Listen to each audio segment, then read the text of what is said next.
என் தங்கப்பிள்ளையே, நீண்ட நேரமாகவே உன்னிடத்தில் ஒரு நல்ல செய்தியை சொல்வதற்காக உன் வராகி நான் உன் இல்லத்தின் வாசலில் நின்று கொண்டிருக்கின்றேன். என் தங்கமே, எனக்கு கால் வலிக்கிறது என்று சொன்னவுடன் நீ என்ன நினைப்பாய் தெரியுமா? தெய்வத்திற்கே கால் வலிக்கின்றதா? தெய்வத்திடம் மாயாஜாலம் எதுவும் கிடையாதா? அவர்கள் நின்றால் கூட அவர்களுக்கு கால் வலிக்குமா என்று நீ நினைக்கலாம். என் தங்கமே, என்னுடைய கால் வலித்ததற்கு காரணம் என்ன தெரியுமா?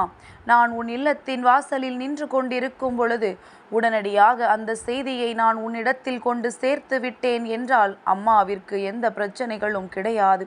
ஆனால் என் பிள்ளை அதை கேட்க தாமதம் எடுத்து கொள்ளும் பொழுது, அம்மா நீண்ட நேரமாக அந்த விஷயத்தை உன்னிடத்தில் சொல்லாமல் இருக்கும் பொழுது எனக்கு ஏற்படுகின்ற அந்த மனவேதனையைத்தான் அம்மா கால் வலிக்கிறது என்று நான் சொல்கின்றேன். இப்பொழுது உனக்கு புரிந்திருக்கும் என்று நான் நினைக்கின்றேன். என் தங்கமே, நீண்ட நேரமாகவே உன்னிடத்தில் நான் சொல்ல வந்த செய்தி அப்படி என்னவாக இருக்கப் போகிறது என்றுதானே நீ யோசிக்கின்றாய். நமக்கு தெரிந்த விஷயங்கள் நம் வாழ்க்கையை பற்றி இனி எதுவுமே தெரியாது என்று இல்லை. இதை தாண்டி நம் தாயானவள் நமக்கு என்ன விஷயத்தை சொல்லிவிடப் போகின்றாள் என்றுதானே என் குழந்தை நீ நினைக்கின்றாய். என் தங்கமே, ஒரு விஷயத்தை நீ தெளிவாக புரிந்து கொள்ள வேண்டும். எல்லாமே எல்லோருக்கும் தெரிந்திருக்க வேண்டும் என்ற அவசியம் கிடையாது. ஒரு சில விஷயங்கள் உனக்கு தெரியாமலேயே நடந்து கொண்டிருக்கும். அதனால் எல்லாவற்றையும் தெரிந்திருக்கின்றோம் என்று ஒருபொழுதும் நாம் தேவையில்லாமல் பெருமைப்பட்டு விடக்கூடாது. இன்று நான் சொல்கின்ற விஷயங்கள் எல்லாம் உன் வாழ்க்கையில் நடக்கிறதா என்று ஒரு முறை நீ சிந்தித்துப் பார். எல்லாவற்றிற்கும் மேலாக அம்மா கொண்டு வந்த நல்ல செய்தி நாளைய விடியல்.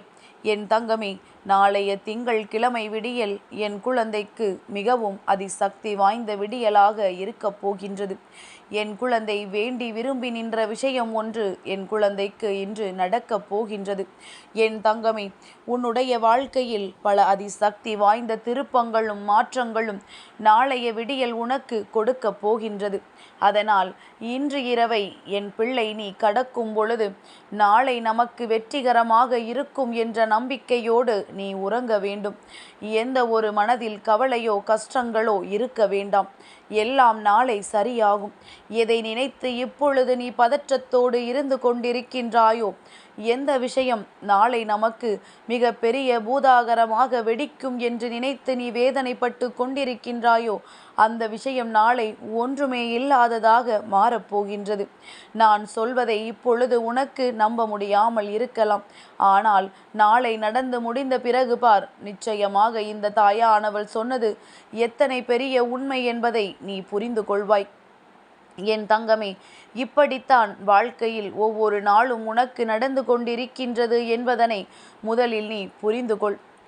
ஏனென்றால் நீ அதிகமாக ஒரு பிரச்சனையை நினைத்து வேதனைப்பட்டு அழுது புரண்டு உன்னுடைய மண்டையை உடைத்து கொண்டிருப்பாய். ஆனால் கடைசியில் அந்த பிரச்சனைக்கு தீர்வு கிடைக்கும் பொழுது, இதற்காகவா நாம் இத்தனை கஷ்டப்பட்டோம், இதற்காகவா நாம் இத்தனை கண்ணீர் சிந்தினோம் என்று நிச்சயமாக நீ நினைத்து பார்ப்பாய். என் தங்கமே, அதனால் உன்னுடைய இந்த சிந்தனைகளுக்கெல்லாம் முற்றுப்புள்ளி வைக்கும் விதமாகத்தான் இன்று உன் வராகி உன் இல்லத்தின் வாசலில் காவல் நின்று கொண்டிருந்தேன். ஏனென்றால் எந்த பிரச்சனை வரும் பொழுதும் என் பிள்ளை நீ பதறக்கூடாது. அம்மா பல முறை சொல்லி இருக்கின்றேன், பதறாத காரியம் ஒரு பொழுதும் சிதறாது என்று. நீ எந்த அளவிற்கு அமைதியான மனநிலையோடு ஒரு பிரச்சனையை எதிர்கொள்கின்றாயோ, அந்த அளவிற்கு அந்த பிரச்சனை உனக்கு நல்ல முடிவினை கொடுக்கும் என்பதனை நீ மறந்துவிடக்கூடாது. என் தங்கமே, ஒவ்வொரு நாளும் உன்னுடைய வாழ்க்கை உனக்கு இதைத்தான் கொடுக்கும் அதைத்தான் கொடுக்கும் என்று யாராலும் உறுதியாக சொல்ல முடியாது. ஆனால் கொடுக்கும் பொழுது வாழ்க்கையில் எல்லாமே உனக்கு சிறப்பாக நடக்கும் என்பதையும் நீ புரிந்து கொள்ள வேண்டும். என் தங்கமே, சில நேரங்களில் உனக்கு சில கஷ்டங்கள் வரும் பொழுது உனக்கு அதனை சொல்லி அழுவதற்கு கூட யாரும் இருக்க மாட்டார்கள். நீண்ட நாட்களாக உனக்கு ஆறுதலாக இருந்த உறவு கூட ஒரு கஷ்டம் உன்னை ஆட்டி படைக்கும் பொழுது உன் அருகில் இல்லாமல் சென்று விடுவார்கள். அவர்கள் வேண்டும் என்றே செய்யாவிட்டாலும் சந்தர்ப்ப சூழ்நிலைகள் அவர்களை உன்னிடத்திலிருந்து சிறு தொலைவு பிரித்து வைத்திருக்கும். இது காலத்தினுடைய கொடுமை. ஏனென்றால் அந்த கஷ்டத்தை நீ மட்டும் அனுபவிக்க வேண்டும், உன்னுடைய மனதிற்குள்ளேயே போட்டு புழுங்க வேண்டும் என்று இருக்கின்றது. என் குழந்தையே, அந்த கஷ்டத்திலிருந்து நீ மீண்டு வருகின்ற நேரத்தில் உன் வாழ்க்கையில் நிச்சயமாக உனக்கு ஒரு மிகப்பெரிய பாடம் ஒன்று கிடைக்கும். என் தங்கமே, எந்த ஒரு சூழ்நிலை நமக்கு யாருமே ஆதரவுக்கு இல்லாவிட்டாலும் கூட நம்மாலும் எதிர்கொள்ள முடியும் என்பதை உனக்கு அந்த நேரம் கற்றுக் கொடுக்கும். ஏனென்றால் என் பிள்ளை, ஒவ்வொருவரினுடைய சூழ்நிலைகள் எப்படி இருக்கும் என்று யாராலும் சொல்லிவிட முடியாது. உனக்கு ஆறுதலை தருகின்றவர்கள் அந்த நேரத்தில் உன் அருகில் இல்லை என்றால் அவர்களின் நிலைமை அந்த நேரத்தில் என்னவாக இருந்தது என்பதனை நாம் புரிந்து கொள்ள வேண்டும். நிச்சயமாக யாருமே வேண்டும் என்று எந்த ஒரு விஷயத்தையும் செய்வது கிடையாது. அதையும் மீறி உனக்கு வாழ்க்கையில் அந்த நேரத்தில் ஆறுதல் தேவைப்படுகிறது என்றால் தெய்வம் ஒன்றே கதி என்று நீ அந்த ஆறுதலை தேடி இருக்கின்றாய். என் தங்கமே, சில சந்தர்ப்ப சூழ்நிலைகள் உன்னை எப்படியெல்லாம் சிந்திக்க வைத்திருக்கின்றது தெரியுமா? அம்மா, இது போன்ற ஒரு கஷ்டம் எதிரிக்கு கூட வரக்கூடாது. எனக்கு எதிரியாக இருப்பவர்கள் கூட இது போன்ற ஒரு கஷ்டங்களை அனுபவித்து விடக்கூடாது. ஏனென்றால் அப்படி ஒரு சோதனையை என் வாழ்க்கையில் நான் சந்தித்தேன். இந்த சோதனையில் இருந்து மீண்டு வர பல நாட்கள் ஆகத்தான் செய்யும்.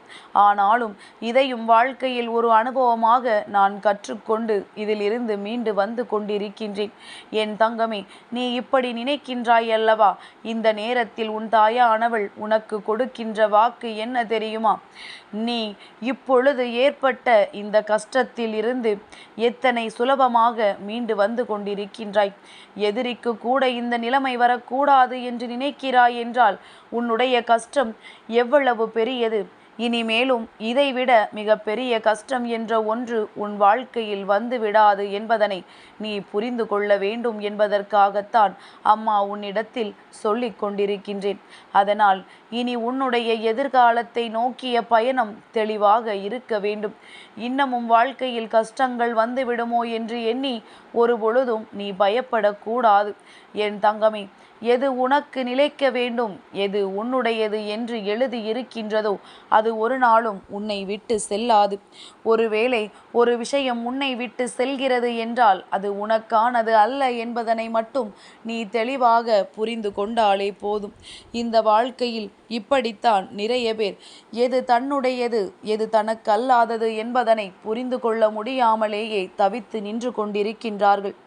வேதனைகளும் கஷ்டங்களும் அடையும் பொழுது அவர்கள் மனது அவர்கள் சொல் பேச்சினை அத்தனை எளிதாக கேட்டு விடுவதில்லை.